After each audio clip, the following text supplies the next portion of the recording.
Assalamualaikum warahmatullahi wabarakatuh, salam dan bahagia. Materi kali ini kita akan membahas tentang sistem reproduksi pada hewan. Apa saja yang akan kita bahas?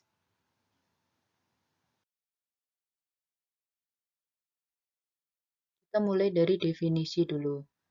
Definisi reproduksi merupakan kemampuan makhluk hidup untuk menghasilkan keturunan yang baru. Tujuannya untuk apa? Guna melestarikan dan mempertahankan jenisnya. Pada hewan, terdapat dua cara reproduksi.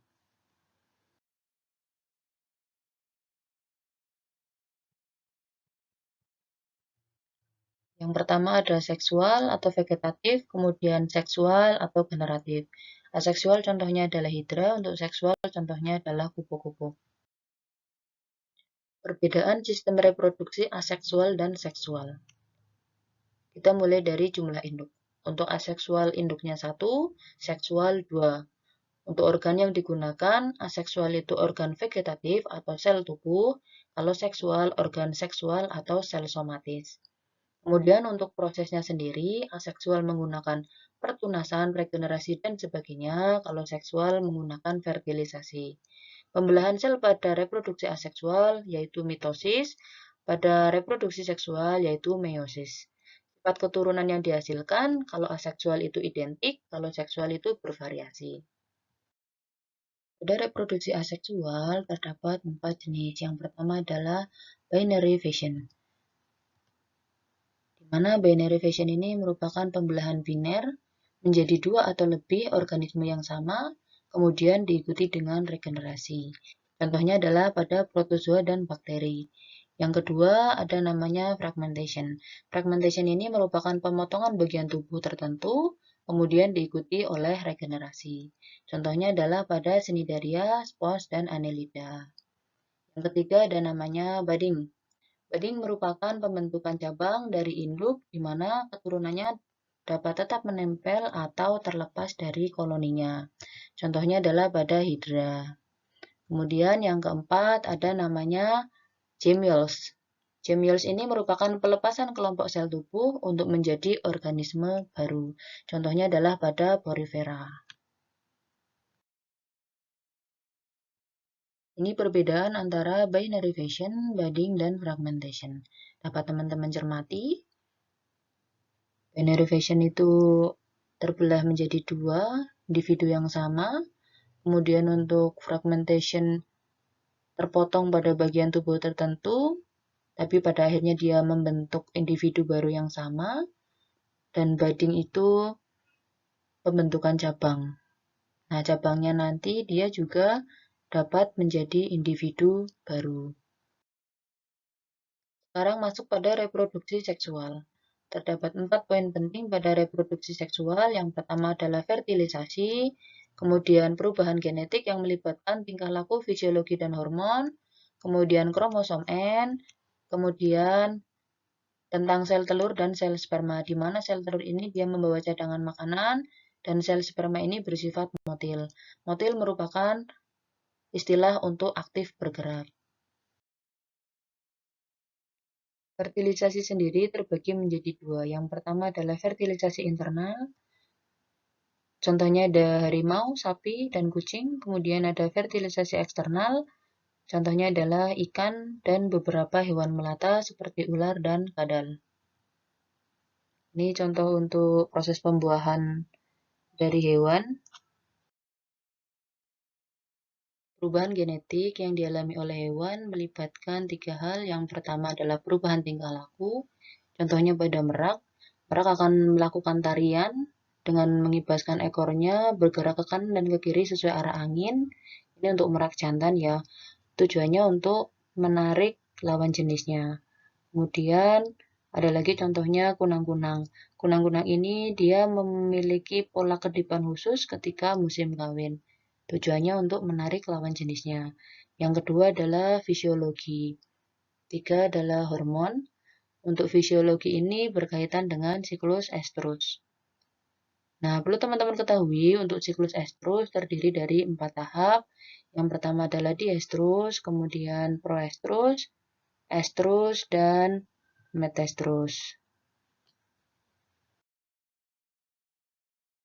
Pada siklus estrus terdapat 4 fase. Yang pertama adalah diestrus. Pada fase diestrus ditandai dengan matangnya korpus luteum atau sel, serta produksi progesteron yang meningkat. Yang kedua adalah fase proestrus. Pada fase ini tumbuh folikel the graft, di mana ini termasuk di bawah pengaruh hormon FSH, serta pada fase ini juga menghasilkan hormon estradiol.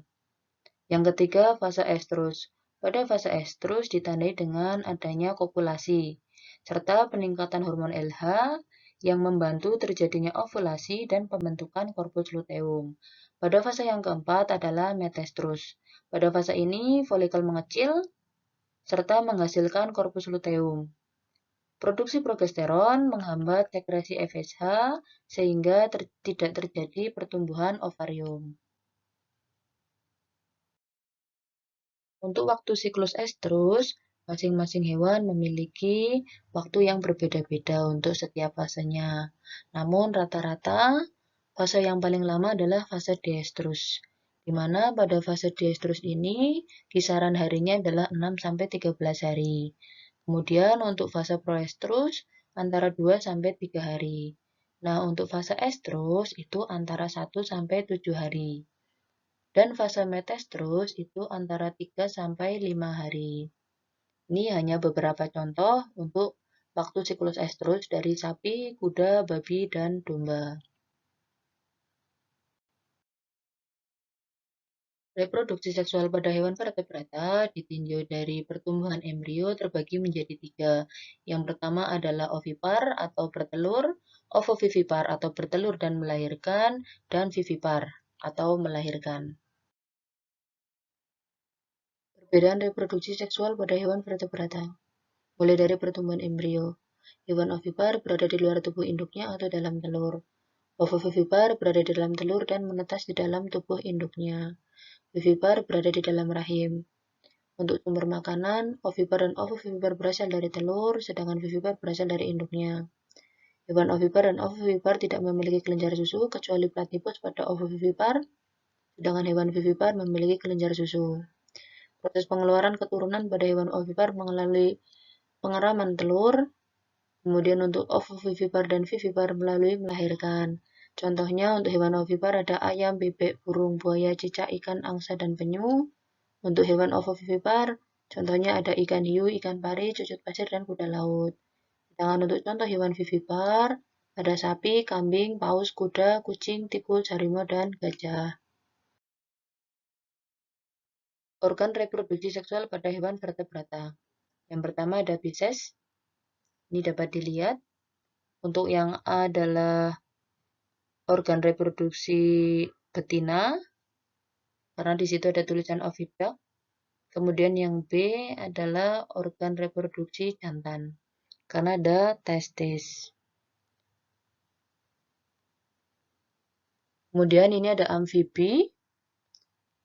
Yang A itu merupakan gambar organ reproduksi betina, yang B organ reproduksi jantan. Dapat dilihat bagian-bagiannya ada apa saja. Kemudian ini reptil. Reptil gambar A ini juga merupakan organ reproduksi betina, yang B organ reproduksi jantan. Selanjutnya adalah Aves. Aves untuk gambar A itu merupakan organ reproduksi betina, yang B organ reproduksi jantan.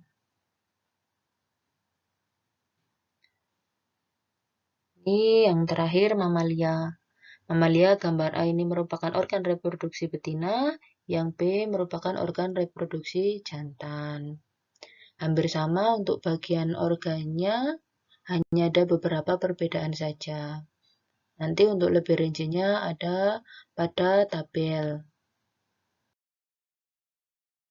Berikut adalah ciri-ciri reproduksi pada hewan vertebrata. Mulai dari Pisces, dia reproduksinya dengan ovipar, dengan cara fertilisasi eksternal, pada amfibi dengan ovipar dan fertilisasi eksternal, pada reptil dengan ovovivipar dan ovipar dengan fertilisasinya internal, pada Aves dengan ovipar, dan fertilisasi internal, dan pada mamalia dengan vivipar dan fertilisasinya internal. Pada sistem reproduksi hewan ada istilah partenogenesis, di mana partenogenesis ini dia bisa disebut sebagai reproduksi aseksual ataupun seksual. Karena si induk betina menghasilkan sel telur. Nah, sel telur ini untuk menjadi individu baru bisa tanpa fertilisasi ataupun dengan fertilisasi. Contohnya saja pada kutu daun. Kutu daun ini dengan fertilisasi akan menghasilkan individu berkelamin jantan, tanpa fertilisasi akan menghasilkan individu berkelamin betina. Sedangkan lebah ini kebalikannya dari kutu daun. Lebah dengan fertilisasi akan menghasilkan individu berkelamin betina, tanpa fertilisasi dia akan menghasilkan individu berkelamin jantan. Selanjutnya ada istilah hermaprodit. Hermaprodit merupakan organisme yang memiliki dua organ reproduksi sekaligus, di mana untuk menghasilkan individu baru, dia dapat melakukan fertilisasi secara mandiri ataupun fertilisasi dengan organisme sejenis. Nah, organisme ini juga dapat mengalami perubahan jenis kelamin. Namanya protandrik, ini untuk perubahan dari jantan ke betina, protogini untuk dari betina menjadi jantan. Nah, adapun faktor yang mempengaruhi perubahan jenis kelamin adalah usia dan kondisi lingkungan. Contohnya adalah pada cacing dan bekicot. Demikian untuk materi sistem reproduksi hewan. Terima kasih. Wassalamualaikum warahmatullahi wabarakatuh. Salam dan bahagia.